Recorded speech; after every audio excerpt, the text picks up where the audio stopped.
I'm really excited to be sharing with you an idea that I've been developing over some years. And it really was based on a notion of generativity, an idea that I didn't even understand when I first heard it at age 40, but the notion of giving back. And I think that that notion of giving back is most highlighted for Emeriti, because we're really saying, now what? And I'd like to help you to think with me. I know some in the room in the Distinguished Academy are Emeriti. I'd like for the rest of you to think about your answer to this question. Who are we? Who are these Emeriti that are our colleagues? So we'll go on to the next slide. Next one. Next one. There we are. The question. So the answers might be that you think this next slide shows you the answer, that we're just looking backwards. But in fact, we're not. Another stereotype you might have is in the next slide. This might be your sense of who we are.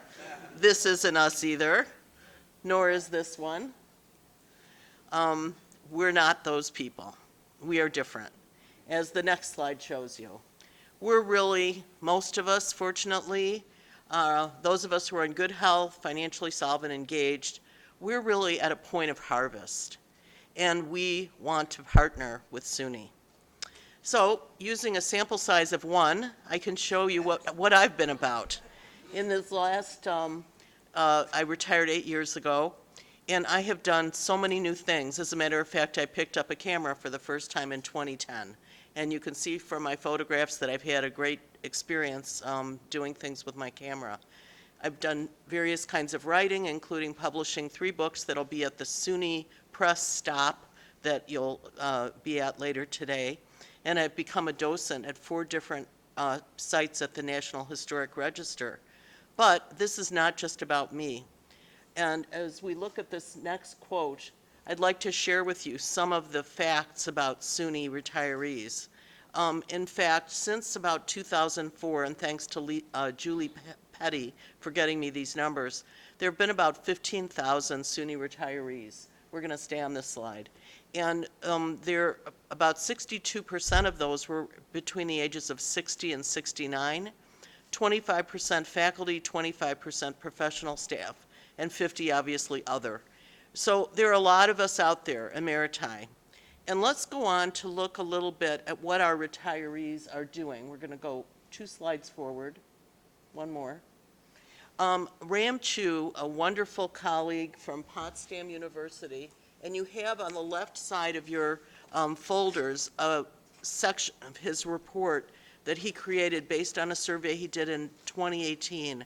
I urge you to read it because he developed an action plan, but he also had a report that you'll see a citation for pretty close to the front of on page 3. He asked of the SUNY retirees who responded to his survey, 600 of them, do you volunteer? And I think these numbers are quite extraordinary. They certainly fit my experience with my colleagues. And then, where do you volunteer is the next slide. And you can see that not so many are only on their campus. They're either in the community or both on their campus and in the community. But that doesn't tell us really the whole story. So let's look at the next question and thought. We're really trying as Emeriti to think about what we want to do with our energies, our intellect, and our time. And so look at the next slide. I think that's also very interesting. In this slide, you can see that the reasons that people volunteer are not to get out of the house and meet other people. That, in fact, came out the least strong.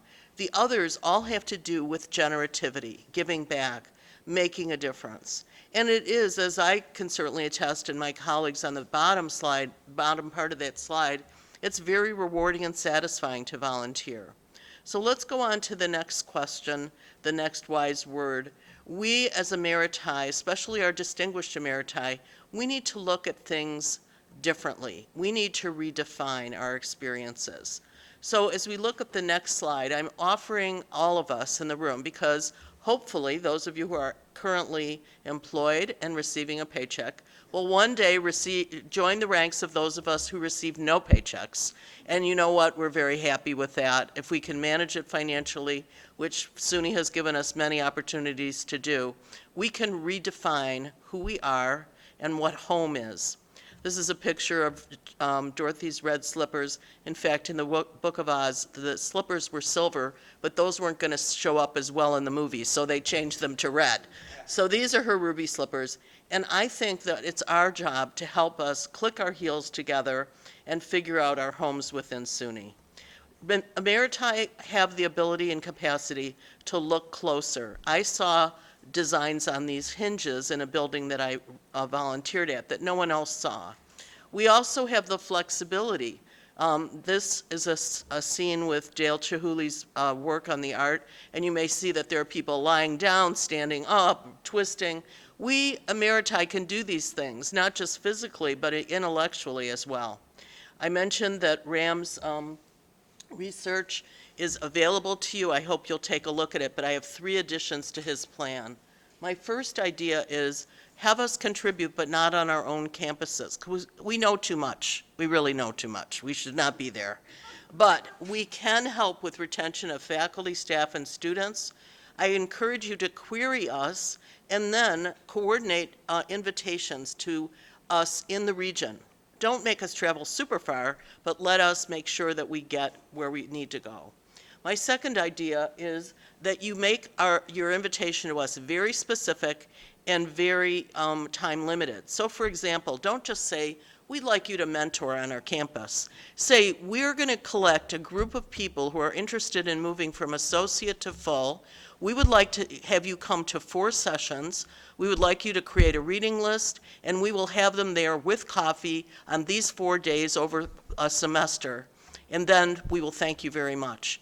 And very, very important is that you or either the campus or the distinguished can agree to opt out at the end of this time with no consequences, no hard feelings. Because maybe you get somebody who really doesn't pan out, or maybe they're not really thrilled with it either. So make sure that you have an exit strategy. And my third suggestion is make sure that you plan overt expressions of satisfaction and appreciation to these Emeriti, especially we Emeriti Distinguished, who, believe me, have plenty to do with our time. The last idea I wanted to leave you with is, why do people volunteer and why should we? Well, as you can see from the Harvard Study of Adult Development, it's a great idea all the way around. Jane Brody suggested that the idea of the why is really answered in the next slide, which is leave and receive a legacy. And a wonderful book that Ron is going to hold up for you right there, this red book by Mark Friedman, a fantastic book. I encourage you to read it. Looks at the how question, how to leave a legacy, be a mentor, show up and shut up. What a great idea. What a great idea. He obviously knows what he's doing. And his notion here is the way to found the real fountain of youth is with youth. So I leave you with this thought. Distinguished Emeriti, we are ready to serve. We have much to offer you. Don't squander us. Thank you.